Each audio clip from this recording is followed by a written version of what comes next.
Hello, this is Tom Wiknich, and I'm with Sheriff Youngblood from the Kern County Sheriff's Department.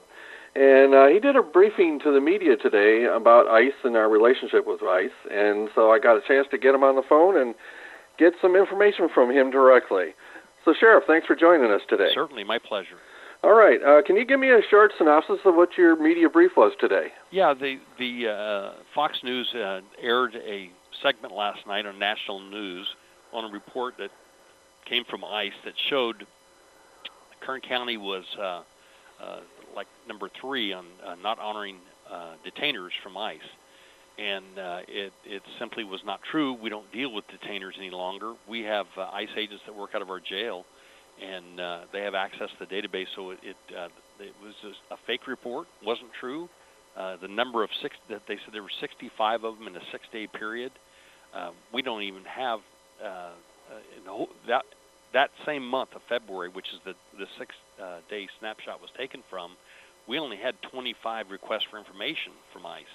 So the number 65 in a 6-day period was made up by somebody, and it just wasn't true. And ironically enough, one of the calls I got this morning or emails was from Ridgecrest, and so people saw this segment from Fox News and wanted to know if it was true, and it's not true. Okay. So what do you think generated this report? It came from ICE, and it came out of Washington, D.C. I've contacted my ICE partners here in California and Kern County, and they don't know where that number came from or where that information came from. Quite frankly, I probably cooperate with them more than the other sheriff in the state. Mm-hmm. Yeah, obviously right now, with our new administration and everything, sanctuary cities and counties and states is a really hot topic. It is. What's your comments about sanctuary status?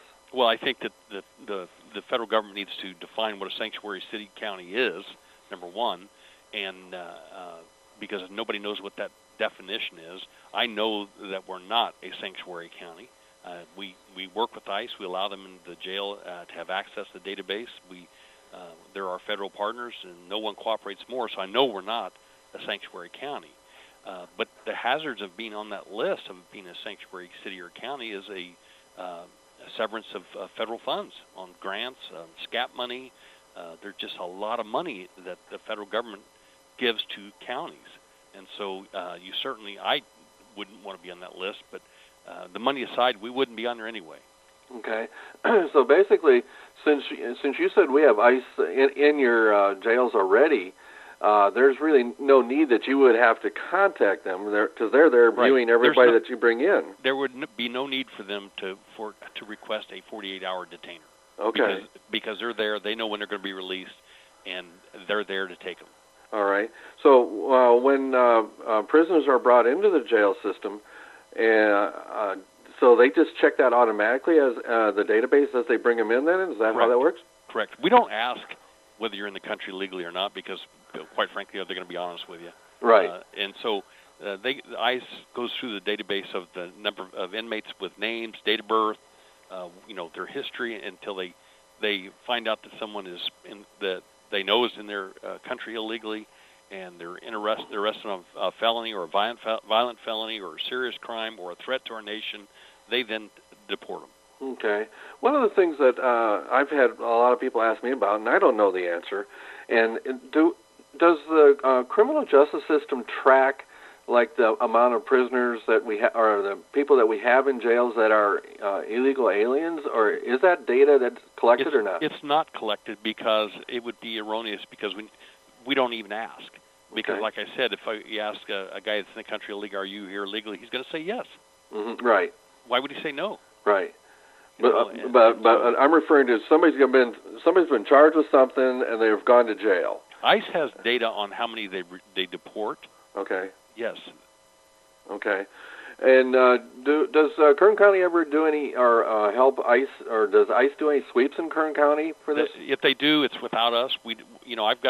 I'm having a hard time filling deputy positions. I'm down 120. Right. As you remember, we had to close the Ridgecrest jail. I have substations that don't have full complements of deputy sheriffs. Mm-hmm.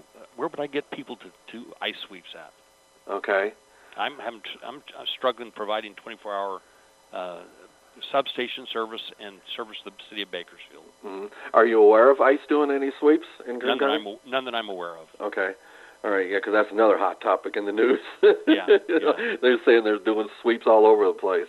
No, none that I'm aware of. Okay. All right. Well, listen, that was very interesting. Do you have any closing comments you'd like to provide our viewers?